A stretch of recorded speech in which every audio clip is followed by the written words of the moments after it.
राहुल गांधी उन लोगों को, उस अवार्ड को, जो पाने वाले लोगों को जो है बधाइयां दे रहे हैं। और आपको जाके ये भी देखना पड़ेगा कि उन्होंने कौन कौन सी फोटोज खींची हैं, कैसी चीज की फोटोज खींची हैं। तो मैं आपको ज्यादा पीछे नहीं, लगभग कुछ वर्ष पीछे लेके जाना चाहूंगा, जब जेएनयू के प्रांगण में, जेएनयू की छाती में भारत विरोधी नारे लगाए जा रहे थे, तो अगले दिन राहुल गांधी बिना सोचे समझे जाके वहां पे खड़े हो गए, क्योंकि वो जो हमारे देश की एस्टैब्लिशमेंट है, देश की चुनी हुई सरकार है, उसके खिलाफ जो है एक मोमेंटम पकड़ रहा था। तो आज इस डेस्परेशन का इस डेस्परेशन के सवाल का जवाब क्या है? नमस्कार, मैं हूं आंचल सिंह। आप देख रहे हैं प्यारा हिंदुस्तान। हमारे साथ है देव प्रकाश शर्मा, जो राजनीतिक विश्लेषक हैं। सर, आपका बहुत बहुत स्वागत है हमारे चैनल पर। धन्यवाद।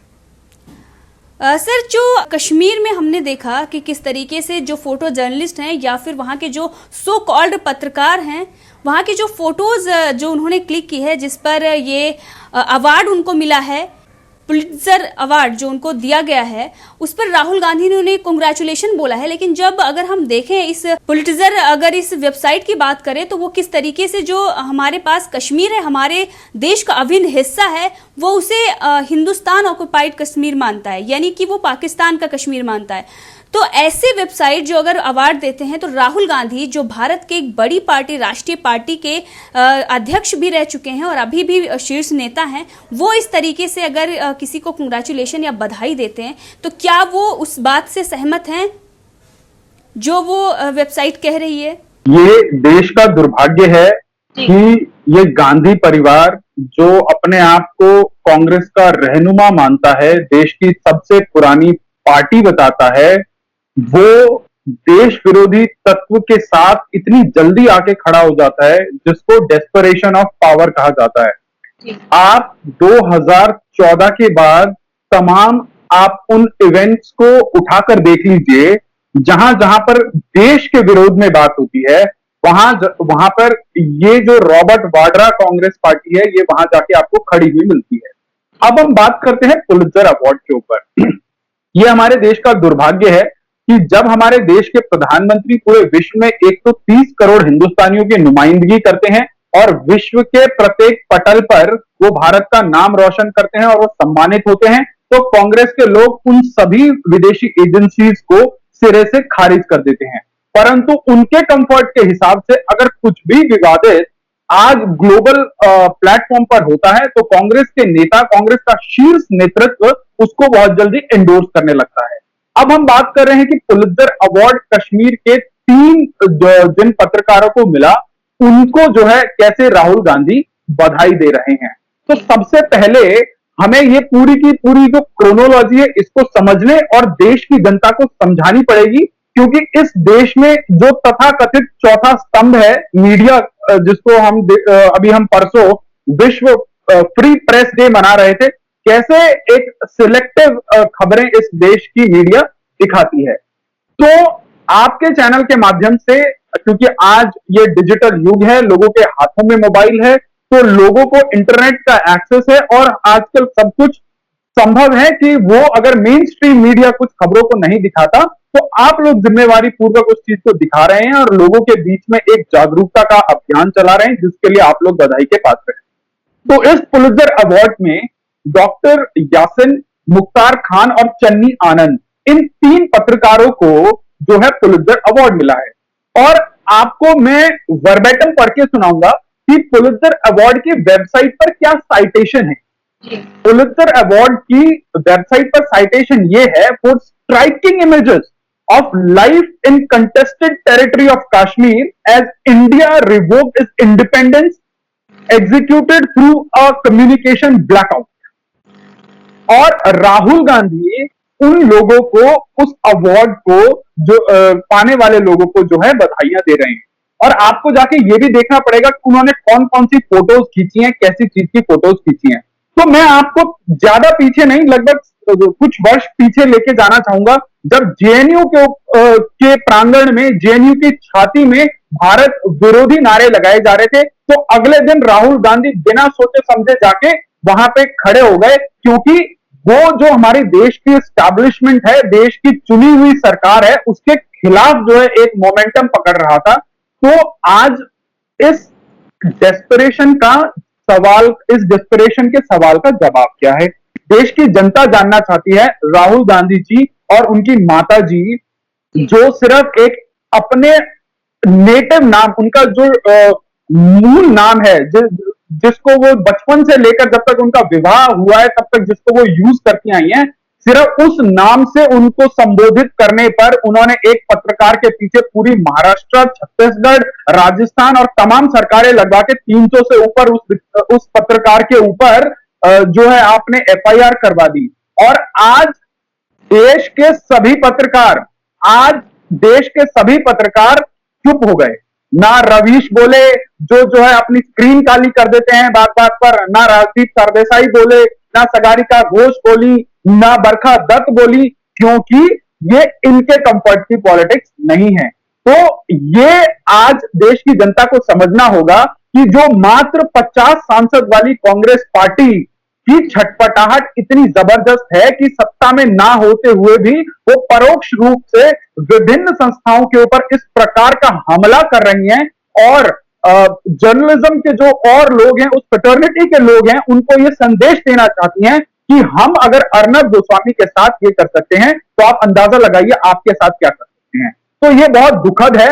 सोनिया गांधी जो कांग्रेस पार्टी की अध्यक्षा हैं, उनको कम से कम आगे आके बोलना चाहिए कि क्या वो कश्मीर को भारत का हिस्सा नहीं मानती हैं, जब उनका पुत्र और कांग्रेस का पूर्व अध्यक्ष जो है कश्मीर को विवादित बताने वाले, कश्मीर को भारत का अंग ना मानने वाले पुलित्जर प्रेमियों के समर्थन में आके खड़े हो जाते हैं। तो ये देश के लिए बहुत दुर्भाग्य है, क्योंकि पिछले 6 सालों में कांग्रेस की डेस्परेशन, कांग्रेस की छटपटाहट हमने इस कदर देखी है कि मणिशंकर अय्यर जैसे लोग का पाकिस्तान के अंदर जाकर वहां के चैनलों पर उन्होंने बकायदा खुला इन्विटेशन दिया है। उन्होंने कहा है कि अगर आप और हमारे बीच में ताल्लुकात अच्छे हों तो आप इनको हटाइए और हमें ले आइए। तो ये कांग्रेस की छटपटाहट हमने इन पिछले 6 सालों में बहुत खुले तरीके से देखी है, और उसके बाद ये लोग अपना एजेंडा किस हिसाब से चलाते हैं, क्योंकि इन लोगों के लिए देश पहले नहीं है, इन लोगों के लिए सत्ता पहले है, और ये देश के लिए सबसे खतरनाक है। कश्मीर में जो हुआ उसके बाद जो आतंकवादियों को हमारी सेना ने मारा, और जो बड़ी कामयाबी हमने हासिल की है कि हंदवाड़ा के बाद 6 आतंकवादियों को मार गिराया गया, उसके बाद पाकिस्तान की बौखलाहट भी सामने आ रही है। उसका कहना है कि वो आरोप लगा रहे हैं जो पहले ही लगाते आ रहे हैं, जबकि पूरी दुनिया को पता है कि पाकिस्तान आतंकवादियों का गढ़ है, वहां से ही जो इनके आतंकियों के आका है वहीं पर बैठे हुए हैं। उसके बावजूद भी वो कह रही है कि कश्मीरियों के साथ बर्बरता होती है, उसी का परिणाम है ये। देखिए, हिंदुस्तान की सेना मानव अधिकार को मानने वाली दुनिया की सबसे बेहतरीन और सबसे जो है one of the biggest army है, सिविलाइज्ड आर्मी है। आपको इस हिंदवाड़ा का जो वाकया हुआ, जिसमें हमारे 2 बड़े अधिकारी समेत 3 सैनिक, तो कुल 5 सैनिक शहीद हुए हैं। आज पूरा देश उनकी शहादत पर शोकाकुल है। जब एक आर्मी का ऑफिसर, जो लोग अपने आप को हॉस्टेज बता के अपने आप को जो है वहां फंसा हुआ दिखाते हैं, और उन हॉस्टेजेस को बचाने के लिए वो आर्मी का जवान जो अपनी जो है जान जो है हथेली पर डालकर आगे कूद जाता है, और उसके बाद पता लगता है कि एक सिंगल सोर्स वाले लोग उन देश के 5 जवानों के शहीद होने के ऊपर कैसे जश्न मनाते हैं। तो ये कश्मीर के अंदर ये जो मानव अधिकार के शील्ड के पीछे जो लोग वहां पे एक एजेंडा चला रहे हैं, आप खुद सोचिए ना, जब आर्मी रेस्क्यू ऑपरेशन के लिए जाती है तो वहां की लोकल सपोर्ट के बिना इतना बड़ा टेररिस्ट अटैक कैसे एग्जीक्यूट हो सकता है। वहीं के लोग उन सेना के लोगों के ऊपर पत्थरबाजी करते हैं, फिर भी चाहे बाढ़ आए चाहे कुछ भी आए, सबसे पहले सेना ही वहां पे जाके लोगों को बचाने का काम करती है। तो पाकिस्तान जो है पूरे विश्व पटल के ऊपर एक्सपोज हो चुका है। पाकिस्तान के पास कुछ कंस्ट्रक्टिव करने के लिए है नहीं। पाकिस्तान के प्रधानमंत्री जब वो सत्ता में आने से पहले इतनी बड़ी बड़ी डींगे हाँकते थे कि जो हमारे देश को कटोरे वाला देश बना दिया है, जब मैं सत्ता में आऊंगा तो मैं IMF के आगे नहीं झुकूंगा, मैं वर्ल्ड बैंक के आगे नहीं झुकूंगा, मैं इसके सामने नहीं झुकूंगा, मैं उसके सामने नहीं झुकूंगा।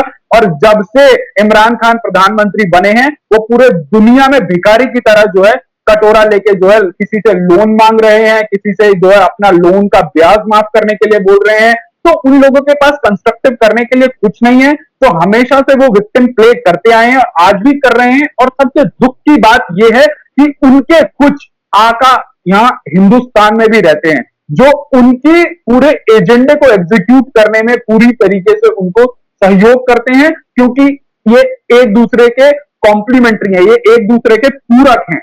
नहीं तो आज राहुल गांधी और कांग्रेस के लोगों को जबकि इस विवादित बयान की निंदा करनी चाहिए थी कि जी पुलित्जर जैसी एक संस्था जो विश्व में जो है पत्रकारों के लिए जो है एक सम्मान का कार्यक्रम चलाती है, उसने हमारी जो इंटेग्रिटी है उसके ऊपर कैसे क्वेश्चन चलाया, कैसे प्रश्न उठाया।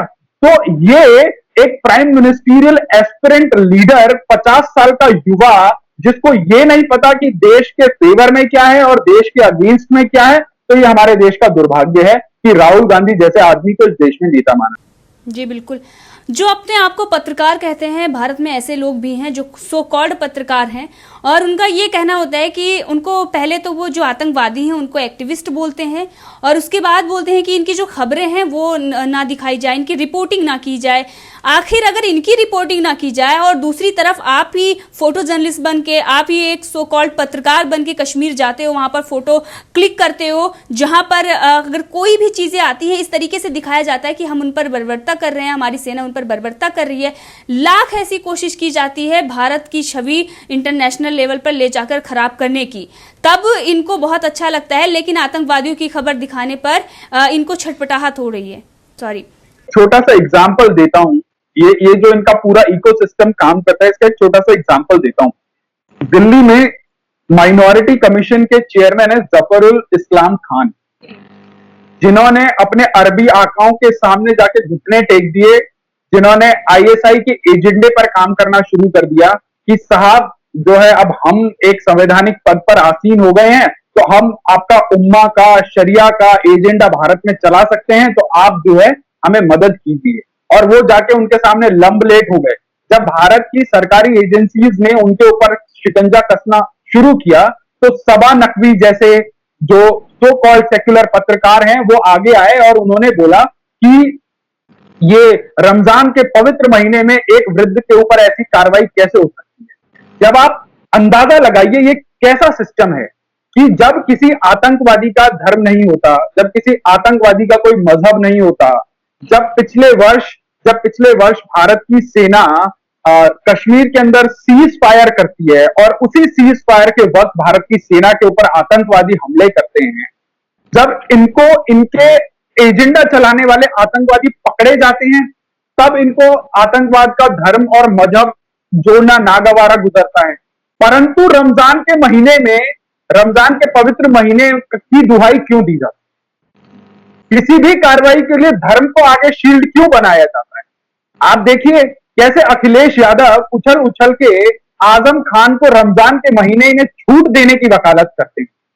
भाई दोषी तो दोषी है ना, चाहे वो हिंदू धर्म के मानने वाला हो, चाहे इस मुस्लिम धर्म का मानने वाला, चाहे सिख हो, चाहे ईसाई हो, किसी भी प्रकार का गलत काम करने वाला तो वो दोषी है। इसमें तो देश का कानून धर्म और मजहब जोड़ता ही नहीं है। परंतु ये लोग एक सॉफ्ट कॉर्नर क्रिएट करने के लिए, एक अपनी राजनीति को चमकाने के लिए ये इस प्रकार के एजेंडा को जो है लेके आते हैं। क्या आपने शाहीन बाग के वक्त आरफा खानम शेरवानी को नहीं सुना कि जब तक हमारा एजेंडा चालू नहीं हो जाता तब तक हम लोगों को जो है इनके साथ इंक्लूसिव रहना पड़ेगा और उसके बाद जो है हम अपना एजेंडा चला सकते हैं। तो ये इन लोगों की असलियत किसी के साथ छुपी नहीं है, ये देश के लिए बहुत खतरनाक है। मैं अपने तमाम और वक्तव्यों में और इंटरव्यू में ये बोलता आया हूं कि मुझे गर्व है कि हम एक ऐसे संप्रदाय से आते हैं जिसने पूरे विश्व में सद्भावना का संदेश दिया, पूरे विश्व में वसुधैव कुटुंबकम का नारा दिया। हम अपनी पूजा आराधना करने के बाद भी हम यही नारा लगाते हैं कि विश्व का कल्याण हो। हम ये नहीं बोलते कि हिंदू का कल्याण हो, मुसलमान का कल्याण ना हो, हम ऐसा नहीं बोलते। हमारे तो संस्कारों में यही पढ़ाया जाता है कि सर्वे भवन्तु सुखिनः, सर्वे सन्तु निरामया, सर्वे भद्राणि पश्यन्तु मा कश्चित् दुर्भाग् भवेत्। हम ऐसे संस्कृति से आते हैं, जब हम इंक्लूसिवनेस की बात करते हैं तो हमारे साथ तुष्टीकरण की राजनीति इस देश में होती है। अगर एक फल वाले ने अपने रेडी के ऊपर भगवा झंडा या उसने श्री राम की फोटो लगा दी तो कांग्रेस शासित सरकारों में उनके ऊपर कानूनी कार्रवाई हो जाती है। परंतु वहीं एक ट्रैफिक का अधिकारी हैदराबाद में बीच सड़क के ऊपर जो है अपनी यूनिफॉर्म पहन के बीच सड़क के ऊपर जो है वो अपनी नमाज अदा करता है और पूरी दुनिया में सेक्युलरिज्म की हवा होती है। अरे अगर आपको ये सेक्युलरिज्म ऐसे मेंटेन करना है तो आपको निष्पक्ष होना पड़ेगा। तो ये हमारे देश के लिए बहुत खतरनाक है। जो हम बहुत ज्यादा लिबरल हो रहे हैं, बहुत ज्यादा उदारवादी हो रहे हैं, इसका जो है गलत फायदा उठाया जा रहा है। कांग्रेस की सरकारें पिछले 70 साल से इस देश में तुष्टीकरण करती आई हैं क्योंकि उनको पता है कि एक संप्रदाय विशेष जो है एक सीध में चलता है, उसका वोट बैंक बिल्कुल इंटैक्ट है और जो अन्य जातियां हैं उनको हम जो है आराम से जो है बांट लेते हैं। तो इसी प्रकार से वो पिछले 70 सालों में राजनीति करते आए हैं और उनको वही सूट करता है और आज भी वही हो रहा है इस देश में। तो ये देश की जनता को जानना समझना। जी बिल्कुल। सर आपका बहुत बहुत धन्यवाद हमसे जुड़ने के लिए और इन जो सवाल पूछे हमने इन विषयों पर चर्चा की। थैंक यू आपका बहुत बहुत धन्यवाद।